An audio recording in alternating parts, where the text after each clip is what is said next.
Dragi prijatelji, advent je pred vrati.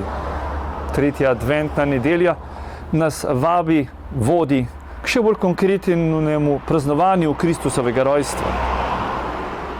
Vabi nas, da Kristusov prihod naredimo resnično navzoč med nami v našem življenju, ne kot nek oddaljeni spomin, ampak kot klic v sedanji trenutek njegove navzočnosti, ki je tako resničen. So bila obdobja, ko sem imel potrditev, da mi je Bog povsem blizu. Samo prijeti, dotakniti se ga nisem mogel. Verjetno imate to izkušnjo tudi vi.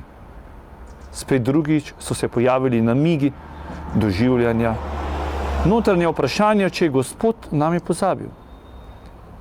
Včasih skoraj tako daleč, da bi se lahko kot Janez Krstnik spraševal v današnjem evangeliju, ali je on tisti, ali naj drugega čakamo. Verujem, verjamem in vem, da se mi on v resnici ni umaknil, ampak sem se jaz oddaljil. Tudi dobre stvari, če sem jih delal le zase, so me počasi oddaljevale od njega in notranje praznine. Tako sem počasi kopičil sloj raznovrstne navlake, ki mi je slabšal pogled na Boga. Ta sloj je postajal nepropusten za slišanje njega. Tako mi tudi moje srce ni moglo več povedati, da njega pravzaprav že nosim v sebi. Prav na takšen način si mi sami delamo zapor, ki nas zapira, oddaljuje od drugih in dostojanstva samega sebe.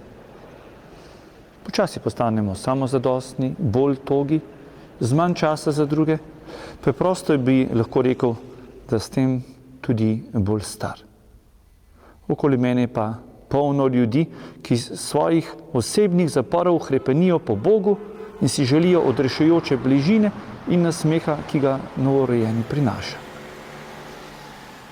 Zato je vsak advent velika priložnost, da obnovimo ta odnos do njega in s tem do svojega srca, do njega, ki prebiva v meni. Prav zato kličimo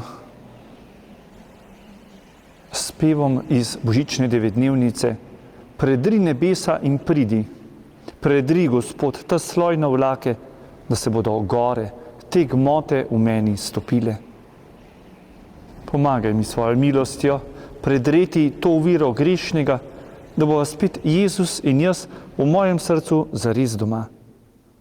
V meni je želja srečati Boga, ki je vedno nov, vedno lep, vedno mlad.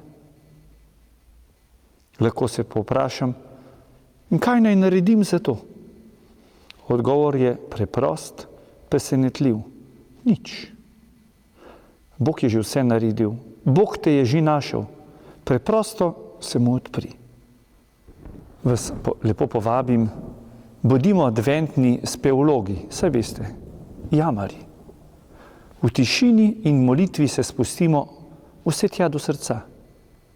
Ni toliko važna količina, pomembnejša je globina. Tam prisluhnimo, prisluškujmo in zaslišali ter srečali bomo njega, po katerem sprašuje Janez Krstnik. Poglej srcem in videl boš vse povsod Božja dela, ki govorijo, da so narejena prav zate, za prav takšnega, kot si. Ne boj se svoje nepopolnosti, on verjame vate. In to je veselje. Če si zanj dober, enkraten, ljubljen, kako da ne bi bil primeren tudi za druge, prav takšen, kot si. On te potrebuje. Zato te v srcu objema, pomlaja in pripravlja za čudovito, čudovito darilo drugim. Vabim te, naredi to, ti to zmoreš. Mogoče najdaljšo pot, ki jo človek pozna, in to je pot k sebi. Potrudi se v tem adventu. Naredi vse, kar je v tvoji moči, da bi se tudi ti mogel veseliti osebnega srečanja z njim. Ponovno poišči svoj dom in on ti ga bo tudi pomagal najti. Zato še kako velja trditev: on je, ki mora priti. Nedelja veselja mi sporoča: Jezus me je srečal, srečal sem ga. Advent se je zgodil, vse je mogoče.